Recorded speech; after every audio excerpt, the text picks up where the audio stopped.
سورت المزمل، بہت سے لوگ اس کو مزمل پڑھتے ہیں، تو یہ مزمل ہے، زا کے اوپر شد ہے، اور باب کون سا ہے؟ تفاعل، یعنی تزمل تھا اصل میں، اور اس سے متزمل تھا، اور تا زا میں زم ہو گئی تو مزمل ہو گیا۔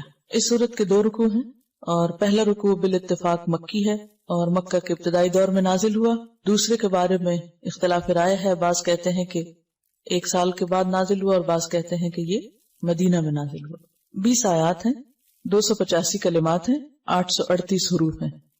اس پارے کا چونکہ مرکزی مضمون دعوت اللہ ہے، تو اس صورت میں دعوت دینے والے کو جس اخلاق اور جس ہتھیار سے لیس ہونا چاہیے، اللہ کے ساتھ جیسا تعلق مطلوب ہے، اس کے بارے میں بات کی گئی ہے کہ داعی کی جو پرسنل خصوصیات ہیں، اس کی اپنی زندگی میں اس کا ذاتی رویہ اور اس کا علم اور اس کی عبادت اور اس کا تقوی اور جو اخلاق اس کے اندر ہونا چاہیے، اس کی یاد دہانی ہے اس میں، کیونکہ دعویٰ کا کام آسان کام نہیں، یہ ایک بھاری کام ہے، اور بھاری کام کے لیے ہمت بھی زیادہ چاہیے ہوتی ہے۔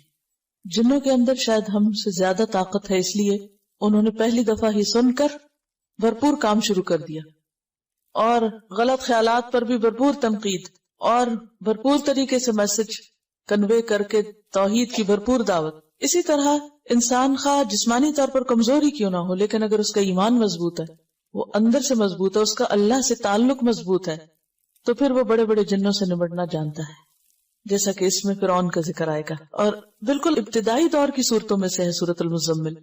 اب حیران ہو رہی تھی کہ شروع میں ہی اللہ سبحانہ وتعالیٰ نے فرعون کا ذکر کر دیا، کیونکہ نبی صلی اللہ علیہ وسلم کو مکہ میں ایسے ہی لوگوں سے واسطہ تھا، اور ہر ایک کے ایمان کے بقدر اس کا امتحان ہوتا ہے، امتحان بقدر ایمان، اور جتنا کسی کا ایمان مضبوط ہوگا اتنا ہی اس کا سخت امتحان ہوگا، اور جتنا اللہ سے تعلق مضبوط ہوگا اس میں کامیاب ہوگا۔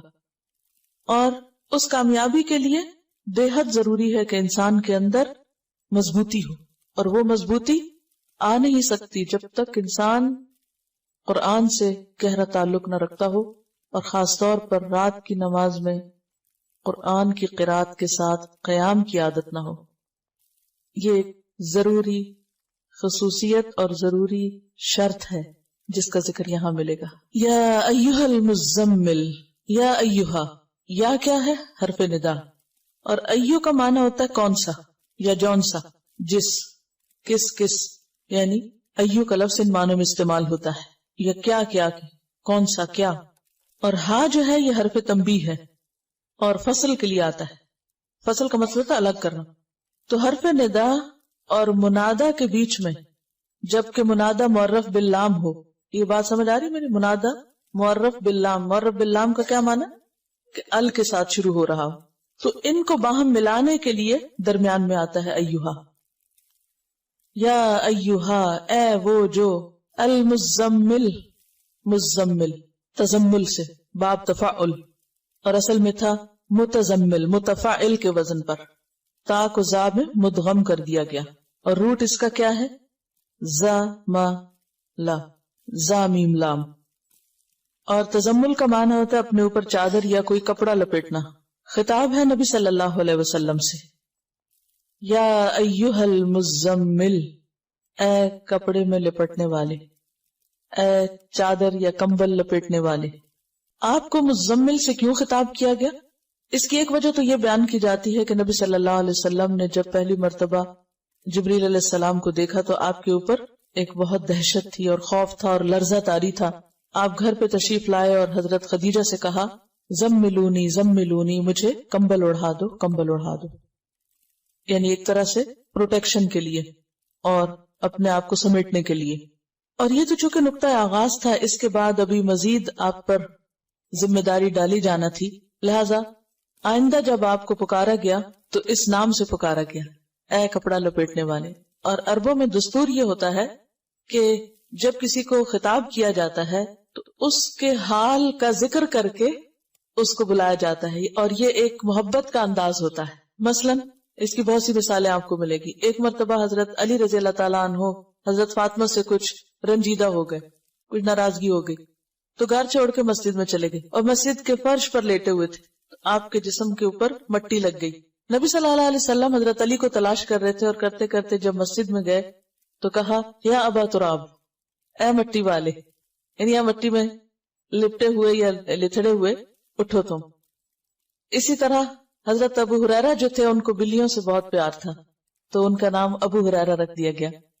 اسی طرح کچھ اور بھی آپ کو ایسے نام ملیں گے یا کنیتیں ملیں گی کہ جو انسان کے حال کو یا اس کے شوق کو یا اس کے کام کو واضح کرتی ہے. تو نبی صلی اللہ علیہ وسلم نے چونکہ پہلی وحی کے بعد کپڑا اوڑھ لیا تو وہ ایک اتنا پیار بھرا انداز تھا کہ اللہ سبحانہ وتعالیٰ نے اس کو یاد کرایا اور فرمایا یا ایھا المزمل، اے کپڑا لپیٹنے والے. اب کپڑا لپیٹنے کا وقت نہیں، اب کیا ہے؟ اب تو کام کا وقت ہے. آپ ڈرے نہیں، گھبرائے نہیں، یعنی ایک طرح سے تسلی دی جا رہی ہے، محبت سے خطاب کیا جا رہا ہے. یا ایھا المزمل، اے مزمل، قم اللیلہ، قم اٹھو، فعل امر ہے قیام سے، اور قیام کہتے ہیں بیٹھے یا لیٹے ہوئے آدمی کا اٹھ کھڑا ہونا یا چلتے چلتے کھڑے ہو جانا. یعنی کوئی بیٹھا ہوا ہے تو بیٹھنا چھوڑ کے اٹھ جائے، یا لیٹا ہوا تو اٹھ جائے، یا پھر چل رہا ہے تو کھڑا ہو جائے. ان سب کے لیے کیا آتا ہے؟ قیام. قم اللیل، رات کو کھڑے ہو جاؤ.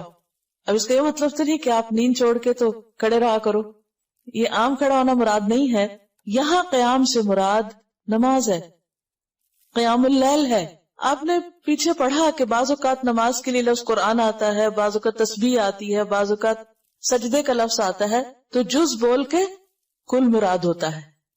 اور یہاں پر قم، کھڑے ہو جاؤ سے مراد ایسے آئیڈیلی کھڑا ہونا نہیں بلکہ نماز میں کھڑے ہونا ہے. تو قم اللیل کا مطلب کیا ہوگا؟ اٹھو رات کے وقت اور اٹھ کر نماز پڑھو. اور اللیل سے مراد ساری رات ہے.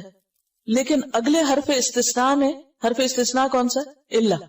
اللہ نے واضح کر دیا کہ نہیں، پوری رات کا مراد نہیں ہے یہاں، بلکہ قلیلاً، تھوڑا، یعنی پوری سے کم، ساری نہیں. قم اللیل الا قلیلاً، رات کو قیام کرو یعنی نماز ادا کرو مگر تھوڑا.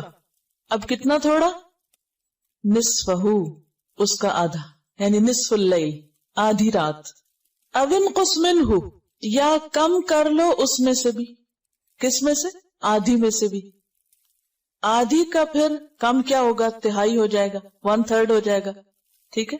یا پھر اس کا بھی کم کریں تو چوتھائی ہو جائے گا، یعنی نصف النصف کریں تو چوتھا حصہ رہ جائے گا. یعنی ایک کا آدھا کریں، ایک کے 2 حصے کریں تو کیا ہوگا؟ نصف کریں تو آدھا کہلائے گا، اور نصف کو نصف کر دے تو چوتھائی ہو جائے گا، کوارٹر ہو جائے گا. او انقص منہ قلیلاً، تھوڑا سا. تو اس کا مطلب یہ ہے کہ بالکل آدھا نہیں کرنا بلکہ اس میں سے کچھ ہی کم کرنا ہے، یعنی تہائی رات. او زد علیہ، یا اس پر زیادہ کر لو، یعنی نصف پر. تو نصف یا آدھا جو ہے، ہاف جو ہے، وہ کیا ہے؟ سٹینڈرڈ. کبھی آدھے سے کم کر لو یا اس سے بھی تھوڑا کم، یا آدھے سے کچھ زیادہ بھی کر لو. تو ڈیپینڈ کرتا ہے کہ جیسے بھی حالات ہیں. اب اس دور میں گھڑیاں تو تھی نہیں، کوئی الارم کلاک نہیں تھے، موبائل نہیں تھے، کوئی اور